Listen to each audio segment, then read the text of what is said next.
नमस्कार दोस्तों, मैं हूं एडवोकेट जीएस भगत। स्वागत है आपका मेरे चैनल पे। दोस्तों, आज हम बहुत ही सेंसिटिव टॉपिक के बारे में बात करेंगे, वो है सरोगेसी।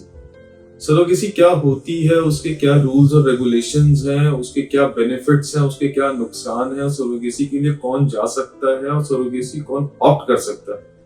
तो इन सब के बारे में सारा कुछ हम इस वीडियो में डिटेल में डिस्कस करेंगे। इस वीडियो को पूरे एंड तक देखिएगा, चैनल को लाइक, सब्सक्राइब और कमेंट जरूर दीजिएगा। बहुत ही इंफॉर्मेटिव वीडियो है, इसको मिस मत कीजिएगा। तो आइए शुरू करते हैं इस वीडियो को।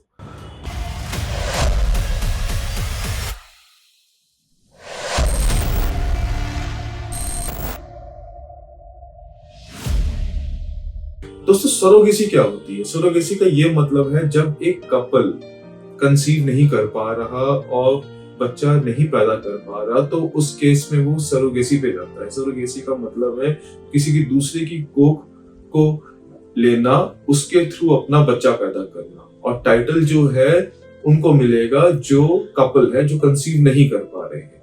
अब इसके लिए कुछ रेगुलेशंस भी हैं, और वो रेगुलेशंस क्या क्या हैं, आइए एक एक करके क्वेश्चन को उठाते हैं और उस क्वेश्चन के आंसर्स मैं आपको बताता हूं, ताकि स्पेसिफिक और बिल्कुल क्लियर हो जाए आपको कि सरोगेसी के क्या क्या टॉपिक्स हैं।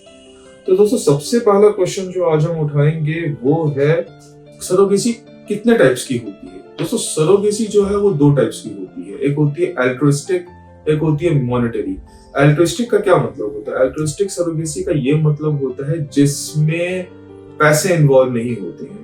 उसमें जो दूसरा है, जो आपके लिए बच्चा पैदा करेगा, आपको उसके मेडिकल एक्सपेंसेस, उसकी इंश्योरेंस और उसकी देख रेख पूरी करनी पड़ेगी। इसमें कोई मॉनेटरी इन्वॉल्वमेंट नहीं है, तो उसे हम एल्ट्रुइस्टिक कहते हैं। मॉनेटरी या कमर्शियल सरोगेसी क्या होती है? जिसमें पैसे इन्वॉल्व होते हैं, जिसमें आप किसी को पैसे देते हैं कि आप मेरे लिए बच्चा पैदा करो, उसके बदले मैं आपको पैसे दूंगा। फर्ज कीजिए 5 लाख दूंगा या 10 लाख दूंगा, उसे कमर्शियल कहते हैं। इंडिया में सरोगेसी रेगुलेशन 2021 के अकॉर्डिंग जो है कमर्शियल अलाउड नहीं है, उसे इलीगल माना गया है। सिर्फ लीगल है तो एल्ट्रुइस्टिक है। आप किसी और की कोख को ले सकते हैं, उससे मदद ले सकते हैं, फेवर ले सकते हैं, सब्जेक्ट टू कंडीशन आपको उसको पूरा इंश्योर्ड करना पड़ेगा, पूरी देखरेख करनी पड़ेगी और उसका पूरे मेडिकल एक्सपेंसेस लेने पड़ेंगे, उसका पूरा ध्यान रखना पड़ेगा। तभी जाके वो सरोगेसी अल्ट्रुइस्टिक और सक्सेसफुल मानी जाती है। तो ये मैंने आपको बता दिया। बेसिकली दो टाइप्स की सरोगेसीज होती हैं, अल्ट्रुइस्टिक और मॉनेटरी। मॉनेटरी पे आपने नहीं जाना है, वो इलीगल है। आपने जाना है अल्ट्रुइस्टिक पे, जो फेवरेबल है, plus subject to certain conditions जैसे इंश्योरेंस और सारे प्रोटेक्शन जो आप देंगे। अब हम दूसरा क्वेश्चन उठाते हैं इसमें। अब इसमें जो दूसरा सवाल ऑलमोस्ट हमारे लिए आता है कि सरोगेसी के लिए एज लिमिट्स क्या है। ये बहुत ही इंपॉर्टेंट सवाल है। ऐसा नहीं कि आप किसी भी एज में सरोगेसी के लिए जा सकते हैं। अगर आप एक मैरिड मैन हैं तो 26 से 55 साल तक आपकी एज होनी चाहिए अगर आप सरोगेसी के लिए जाना चाहते हैं। अगर आप मैरिड वुमेन है तो 25 से 50 साल। कहने का ये मतलब है, फर्ज कीजिए आप कपल है, तो अगर मेल है तो 26 से 55 के बीच में होना चाहिए और फीमेल है तो 25 से 50 के बीच में होना चाहिए, तब आप सरोगेसी के लिए जा सकते हैं। जैसे ही एक मेल 55 क्रॉस कर गया या फीमेल 50 क्रॉस कर गई, लेट्स से कि एक फीमेल 52 इयर्स की हो गई है या एक मेल 56 इयर्स का हो गया, कहता है जी अब हम सरोगेसी के लिए जाएंगे, लॉ अलाउ नहीं करेगा। अगर आप कहेंगे कि अल्ट्रुइस्टिक में जाएंगे तब भी अलाउ नहीं करेगा, एज लिमिट बार आ जाएगी, तो उस केस में आप जो है सरोगेसी के लिए नहीं जा सकते।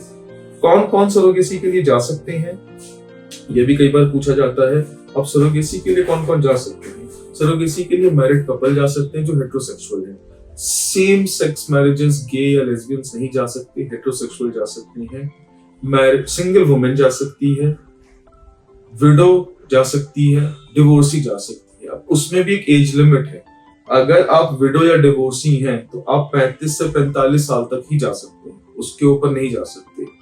इसका मतलब है अगर 35 से 45, अब फर्ज कीजिए आप एक विडो है या आप डिवोर्सी हैं, तो आपकी उम्र 35 से 45 तक ही होनी चाहिए। 45 से ऊपर आप क्रॉस कर गए, आप कहते हैं अब मैं सरोगेसी के लिए जाऊंगी, मैं किसी और की कोख को यूज करती हूँ और अपने लिए बच्चा पैदा करवाती हूँ, तो 45 से ऊपर अगर आप हो गए, अगर आप विडो है या डाइवोर्सी या सिंगल वुमेन है, तो आप नहीं जा सकते, एज बार हो जाएगी आपके लिए। हाँ, अगर सरोगेसी होती है तो उसमें जो वो जीन्स कैरी करेगा वो किसका होगा?